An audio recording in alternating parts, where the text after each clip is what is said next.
They called it a tank killer you could carry on your shoulder. It was cheap, simple, but devastating. And for the soldiers ordered to use it, the Panzerfaust was almost a death sentence. By the final years of World War II, teenage conscripts and exhausted infantrymen were sent forward with a single, disposable launcher and one instruction: get close, very close. To fire a Panzerfaust effectively, you had to step into a tank's killing zone, often within 30 meters, exposed to machine guns, infantry fire, and shell shock. All you had was one shot, with no reload or any second chances. Miss, hesitate, or be spotted, and survival dropped to near zero. This is why Panzerfaust Infantry became some of the most hunted and short-lived soldiers of the war. By the summer of 1942, German soldiers on the Eastern Front were learning a hard lesson the hard way. Soviet tanks, especially the T-34, were no longer something infantry could scare off with rifles, grenades, or outdated anti-tank weapons. Tanks pushed straight through defensive lines, crushing positions that had once held. Heavy anti-tank guns existed, but they were slow to move, easy to destroy, and often left behind during retreats. The German command needed a solution that could move at the speed of a single soldier. Something cheap, something deadly, something desperate. That responsibility fell to Dr. Heinrich Langweiler at Hugo Schneider AG, known as HOT-SAG. Instead of designing another complex weapon, Langweiler focused on simplicity. He adapted the recoilless firing system already used in special weapons for German paratroopers. His early design was called the Faustpatrone, or fist cartridge. It was a short metal tube with an explosive shaped charge warhead attached to a wooden stem. A propellant charge in the center of the tube fired the warhead forward, while the blast exited the rear, canceling recoil and making it easy for a single soldier to fire. The concept worked, but the early weapon was crude. It had almost no aiming system and an effective range of only about 30 meters. That meant the soldier had to get extremely close to a tank, often within sight of its machine guns. Still, when the hollow charge warhead hit, it could punch through up to 140 millimeters of armor. For the first time, an infantryman could destroy a tank alone. Further development turned the Faustpatrone into the Panzerfaust, literally meaning armored fist. The tube was lengthened, a simple folding sight was added, and firing became more controlled. The Panzerfaust was operated by raising the sight, cocking the firing pin, and aiming over the widest part of the warhead before squeezing the trigger. After firing once, the tube was thrown away. There was no reload, no second shot. As the war dragged on, new versions appeared. The Panzerfaust 30 entered service in late 1943, followed by the Panzerfaust 60 in mid-1944, which doubled the effective range. Later versions pushed that range to 100 and even 150 meters, though these arrived too late and in too few numbers to change Germany's fate. By the final months of the war, even Volkssturm militia and teenage conscripts were trained to use Panzerfausts, sometimes carrying nothing else into combat. In urban battles like Berlin, Panzerfaust teams were sent out specifically to hunt tanks, hiding in ruins and firing from point-blank range. The weapon was so effective that the Soviets later copied the concept, leading to early RPG designs. The Panzerfaust wasn't born out of Germany's confidence or skill. It was born of necessity, fear, and the realization that Germany's last line of defense rested on single soldiers, standing face-to-face with steel. From the moment Panzerfaust fired its first shot, the world knew it was not made to keep its user alive. It was designed to solve a problem. German infantry were facing tanks they could not stop, and this weapon gave them a way to take one down at a time. The launcher was a thin metal tube that fired only once and was then thrown away. There was no safety net built into it. When the trigger was pulled, the shaped charge warhead exploded forward while an equal force blasted out the back. The soldier had to make sure no wall, doorway, or comrade stood behind him, because the backblast could maim or kill instantly. The aim was crude. The sights were basic metal tabs, and accuracy depended more on nerve than on being accurate. There was no armor, no shield, no protection. The Panzerfaust didn't turn infantry into tank hunters. It turned them into a delivery system. For a few seconds, the soldier mattered more than the tank. After that, he was exposed. To use a Panzerfaust, you had to let a tank come close enough to hear it breathing. 30 meters meant feeling the ground vibrate under your chest.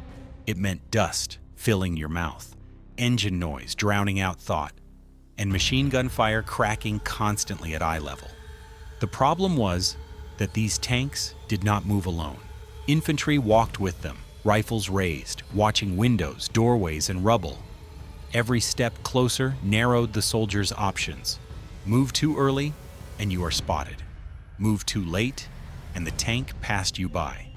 Many soldiers never reached a firing position at all. They were hit while crawling, cut down while waiting, or crushed under collapsing debris. The weapon demanded patience under terror. And a major chunk of Panzerfaust deaths happened in this space. When the soldier was still deciding whether today was the day, he would stand up. Firing the Panzerfaust was not a clean act either. The moment you pulled the trigger, the weapon betrayed you. A bright flash, a violent roar, smoke pouring out both ends. Your position was no longer hidden. The enemies knew precisely where you were standing.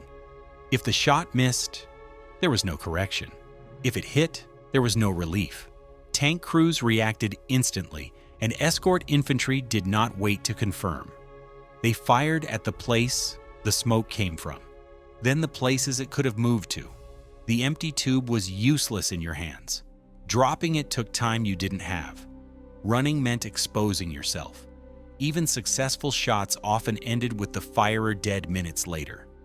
The Panzerfaust gave infantry the power to stop a tank, but it demanded payment immediately. One shot, one moment, and very often, no way out. The moment a Panzerfaust struck, the battlefield changed. It wasn't just a tank that was in danger, it was everything nearby.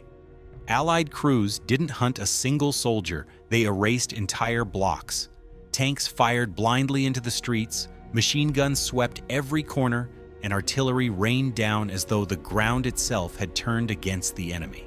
Infantry, often caught between their own cover and the tanks they protected, let out a saturation fire, filling alleys with bullets. The Panzerfaust soldier might survive the first strike, but survival beyond that instant was a slim chance. Operational studies later confirmed what soldiers already knew. About half of Panzerfaust operators never saw another battle. The weapon itself was terrifyingly efficient. A 14-centimeter, 1.6-kilogram warhead could punch through 200 millimeters of armor, melting through steel, fuel, and ammunition in a shower of molten metal. A single hit could destroy a tank and anything unlucky enough to be nearby. But even that power was not enough to guarantee survival. The Allies adapted fast.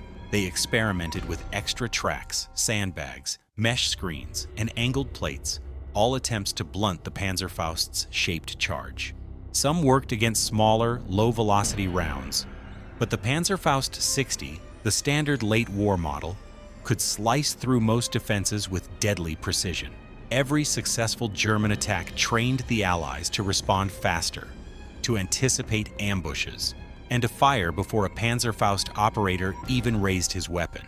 Urban landscapes seemed like a sanctuary at first. Narrow streets, crumbling walls, and dense debris allowed soldiers to approach tanks undetected. A Panzerfaust operator could slip behind a ruined building or through a collapsed archway, closing the crucial 30 to 60 meters required to strike. Yet the same city that concealed him also became a trap. As soon as the shot left the launcher, smoke and backblast instantly gave away the position. Tanks and infantry responded with everything at their disposal. Fires erupted in timbered buildings. Stairwells collapsed under heavy fire, and blocked streets left no escape. Ambushes became graves, and every second delayed death never avoided it. The enemy learned quickly. Infantry screens thickened. Suppressive fire became standard, and armored vehicles stayed just beyond Panzerfaust range when possible. Even when using improvised defenses like mesh screens or cork-filled armor, tests showed that only close coordination between infantry and armor could offer any real protection. The moment a Panzerfaust was fired, the world around it became a storm, a concentrated, trained, and merciless storm of bullets, shells, and fire. In that instant, firing a Panzerfaust was both an act of defiance and a sentence. It gave the infantry a chance against the overwhelming power, but the reply was total, immediate, and deadly. Every strike taught the enemy.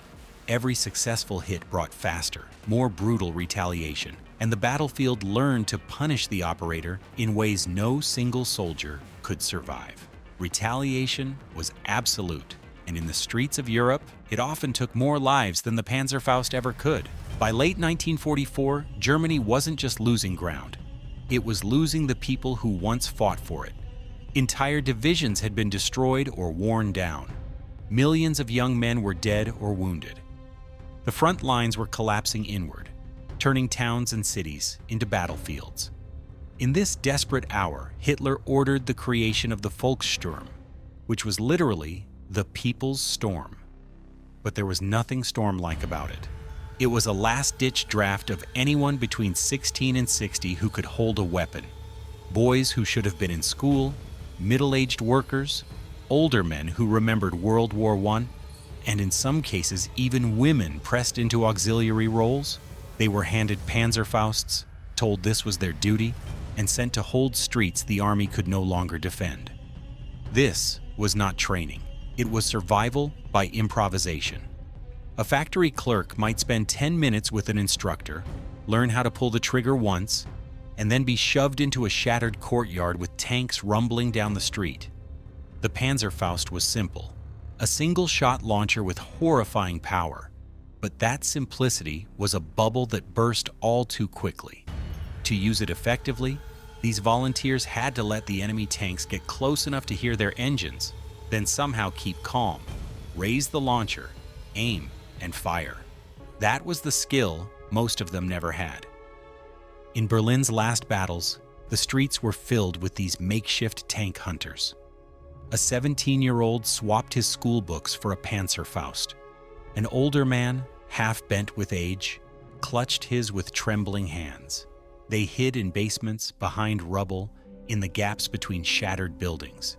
From the outside, it looked like resistance.